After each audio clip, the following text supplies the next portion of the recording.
So now let's look at quality check philosophies. And so in the beginning, I was very table-driven in my quality checks. So my first generation checks were table-driven, but you had to do a lot of manual work. So if we look at this one, this is checking for control flows coming out of decision nodes. So notice you have to kind of look around, find the decision node, and notice the guard is missing. And so you can sort on this and that, but it's not terribly user-friendly. Same thing with a pin check. This was looking at input and output pins on activity diagrams and, checking to see if they had incoming or outgoing. And, in this case, this last custom column is basically the union of the first two. So if it's empty, it means that you don't have either an incoming or outgoing flow. So this was sort of first gen. You've got to open the table and search it or sort it. Better than nothing, but not terribly useful. My second gen tables actually were query driven and only showed things that actually had a problem.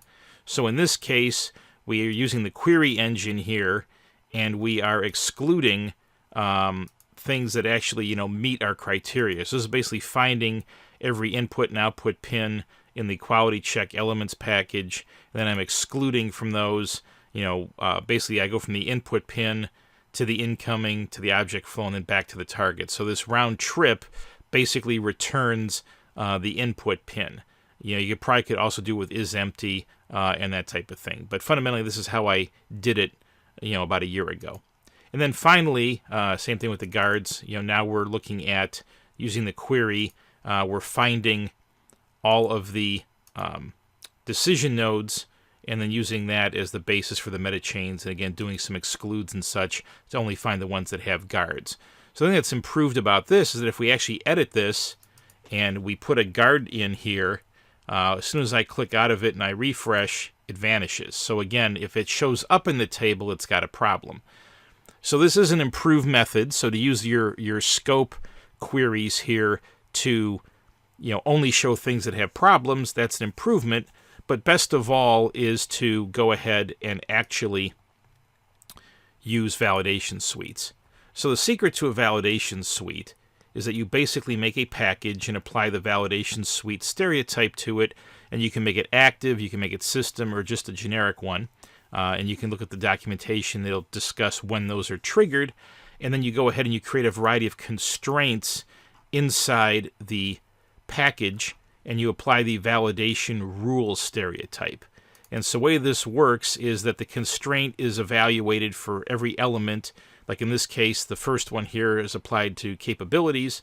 And basically, if it returns a true, the element passes. If it returns a false, the element doesn't. So in this case, we're saying all capabilities must be documented.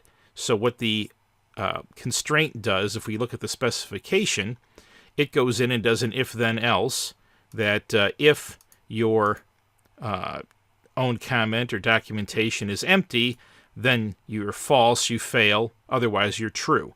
And so again, the if-then-else, the nots, all the logic that we've talked about at this point can be used to build these with a little bit of thought, and it makes it work very nicely. So I can come in here now, and I can go ahead, and I'm going to go ahead and validate this with the hypermodeling validation suite, and we should see some errors get thrown here. You also put your error message in. It's nice to tell the user how to fix the problem. And again, this turns things red in the containment tree and diagrams. It makes it really easy to find these problems. And so if I go to the navigation, the validated object here, this signal, the output pin is broken. If I open the diagram up, we can see that it's got a red line here. These unguarded transitions out have issues. And again, if I come in here and I fix it and I attach a guard, the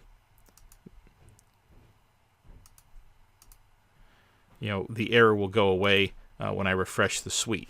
So again, this is a really great way to go ahead and, again, help the users turn in a quality model. So again, you don't want to bog yourself down and have these run constantly. So I would argue that you should have a suite that you have the users run before they check it in and go ahead and find errors. And there's actually ways to force certain suites to run before check-in. Though I would want to do that sparingly to prevent check-ins for minor errors. So you want to set the threshold to prevent check-ins fairly high. But again, validation suites are the best way I know of to enforce model quality, your ontologies, style guide. Do it with validation suites. If you decide on the rule, you should be able to find a way to write the suite to check it.